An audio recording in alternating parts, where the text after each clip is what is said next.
રાજકોટમાં પશુપાલકની દાદાગીરીનો મામલો સામે આવ્યો છે। ઢોર પકડ પાર્ટીના ટ્રેક્ટરમાંથી ઢોર છોડાવ્યા હતા। 6 થી 7 જેટલા લોકો સામે ફરિયાદ નોંધવામાં આવી છે। કુવાડવા પોલીસ મથકમાં ફરિયાદ નોંધાઈ તો ફરજ રોકાવટ સહિતની કલમ હેઠળ ફરિયાદ નોંધવામાં આવી છે। રાષ્ટ્રપતિના આગમન પહેલા ઢોર પકડ પાર્ટી દ્વારા રસ્તામાં રખડતા ઢોર પકડી ઢોર ડબ્બે લઈ જતા હતા। ઢોર છોડાવવા માટે કારમાં આવેલા 6 થી 7 જેટલા લોકોએ મનપાના સ્ટાફ સાથે બોલાચાલી કરી ટ્રેક્ટરમાંથી ઢોર છોડાવી ગયા હતા।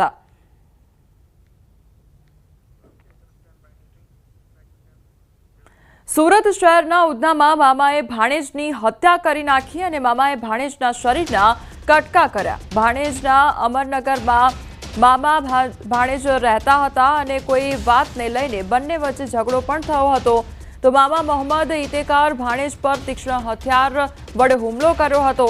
25 वर्षीय अमीर आलम भाणेजनुं मौत निपज्युं हतुं। मामाए लाशना कटका करी नाखी खाड़ीमां फेंकी दीधा हता तो भाणेज अमीर आलम 3 दिवसथी घरे नहीं आवता परिवारे उधना पोलीसमां गुम थयानी फरियाद नोंधावी हती।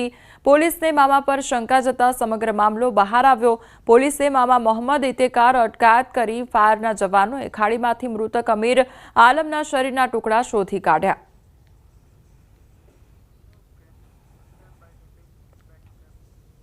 अमदावादना साणंदमां प्रेम प्रकरणनो करुण अंत आव्यो छे। लोदरियाळ गाममां 3 मृतदेह मळी आवता खळभळाट मची गयो छे। प्रेमीए पहला परिणित प्रेमिका અને તેની દીકરીની હત્યા કરી હતી, જે બાદ પ્રેમીએ પણ આપઘાત કરી લીધો હોવાનો ખુલાસો થયો છે। પ્રેમિકાને અન્ય સાથે પણ પ્રેમ હોવાની શંકા રાખી પ્રેમીએ હત્યા કરી હોવાની પોલીસને શંકા છે। મહત્વનું છે કે મૃતક પરિણીતાની તેના પતિ સાથે છૂટાછેડાની પ્રક્રિયા ચાલી રહી છે। પોલીસે કાયદેસરની ફરિયાદ નોંધી વધુ તપાસ હાથ ધરી છે તો પોલીસને ઘટના સ્થળેથી 10 પાનાની સુસાઇડ નોટ મળી આવી છે। પોલીસે સમગ્ર મામલે વધુ તપાસ હાથ ધરી છે। એની ખિસ્સામાંથી એક નોટ સુસાઇડ નોટ પણ મળેલું છે। એ બંને લોકો અહીંયા કેટલા ટાઈમથી રહેતા હતા અને કઈ રીતે અહીંયા આવ્યા હતા આ અત્યારે એની તપાસ ચાલુ છે।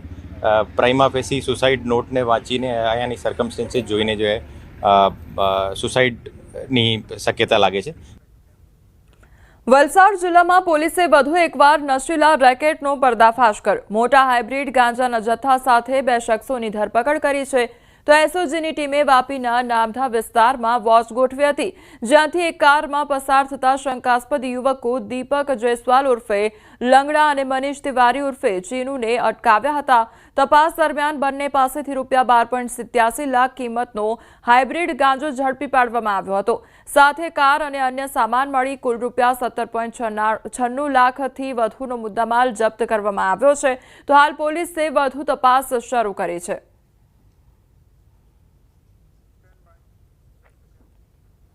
અરવલ્લીમાં દારૂ ઘુસાડવાનો નવો કિમિયો અપનાવવામાં આવ્યો છે। રેતીના ડમ્પરમાં દારૂની હેરાફેરીનો પર્દાફાશ થયો છે।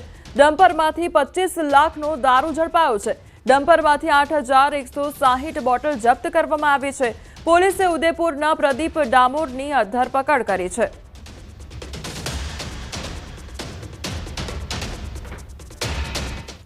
જૂનાગઢ માંગરોળ બંદર નજીક હવે સિંહ જોવા મળ્યો છે। ચોપાટી પાસે સિંહ પરિવારની લટાર જોવા મળી।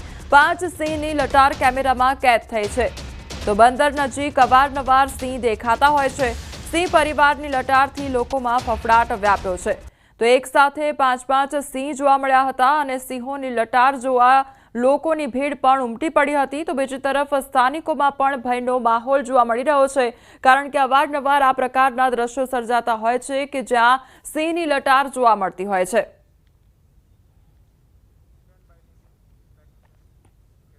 વડોદરામાં જ્વેલર્સના શોરૂમમાં ચોરી કરવાની ઘટના સામે આવી છે, જ્યારે 10 લાખની સોનાની બંગડીની ચોરી કરવામાં આવી હતી। ગ્રાહકના સ્વાંગમાં આવેલી મહિલાઓએ ચોરી કરી। ચોરીની ઘટના સીસીટીવી કેમેરામાં કેદ થઈ છે। પોલીસે ફરિયાદને આધારે વધુ તપાસ શરૂ કરી છે તો 2 મહિલાઓ આ જ્વેલર્સ શોરૂમમાં આવી હતી અને ગ્રાહક બનીને આ મહિલાઓ ત્યાં આગળ આવી હતી અને તેમના દ્વારા ચોરીને અંજામ આપવામાં આવ્યો છે અને બંગડી ચોરી ગઈ હતી ત્યાંથી અને લગભગ ₹10 લાખની ચોરી કરવામાં આવી હોય તે પ્રકારનું અપડેટ સામે આવ્યું છે।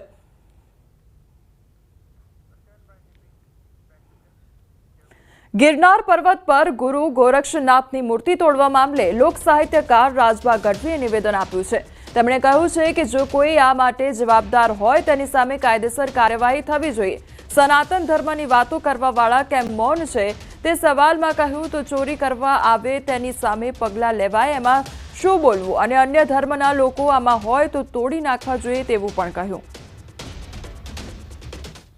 મંદિરોમાં ચોરી કરતા હોય, તોડતા હોય, ઘણી જગ્યાએ બને એને જલ્દી પકડાય અને એને દંડ મળવો જોઈએ અને આપણને દુઃખ થાય ધાર્મિક ઓલા ઉપર. પણ રાક્ષસી ગતિ હોય એને શું મંદિર હોય કે શું ફલાણ હોય કે શું તબેલો હોય એને બધો હરખો ગણતા હોય, આવું કરતા હોય છે, એને દંડ મળવો જોઈએ. તો ખરેખર અન્ય જાતના લોકો આમાં સંડોવાયેલા હોય તો શું થવું? તો તોડી નાખવા જોઈએ ને.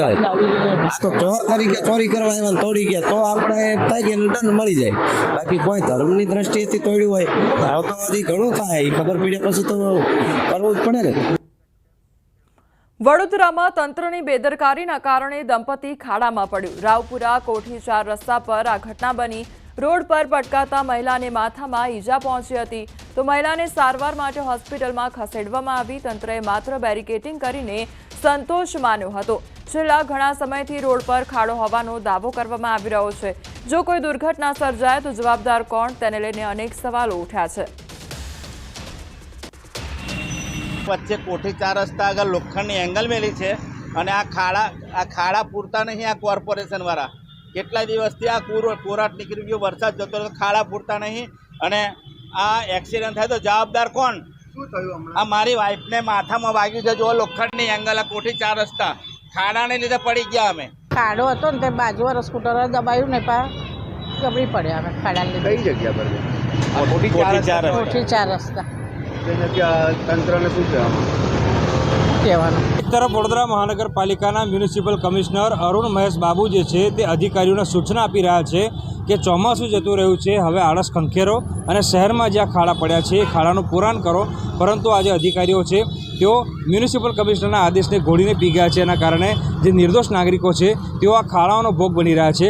આ દ્રશ્યો તમે જોઈ રહ્યા છો તે કોઠી 4 રસ્તા પાસેના દ્રશ્યો છે અને કોઠી 4 રસ્તાથી સલાટવાડા તરફ એક વૃદ્ધ દંપતી જે છે તે પસાર થઈ રહ્યું હતું અને વૃદ્ધ દંપતીનું જે એક્ટિવા છે તેનું બેલેન્સ બગડ્યું અને તેઓ બંને નીચે પટકાયા હતા અને જે વૃદ્ધ મહિલા છે તેને માથાના ભાગે અને હાથના ભાગે ઈજાઓ પહોંચી છે.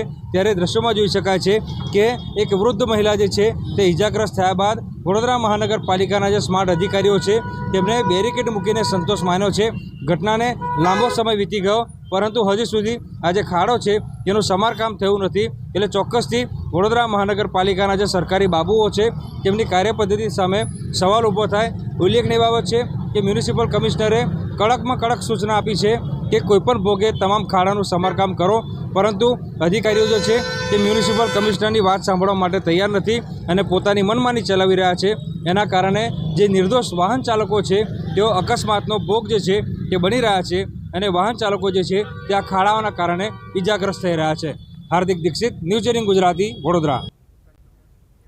જૂનાગઢમાં બિસ્માર રસ્તાને લઈ કોંગ્રેસનો વિરોધ જોવા મળી રહ્યો છે.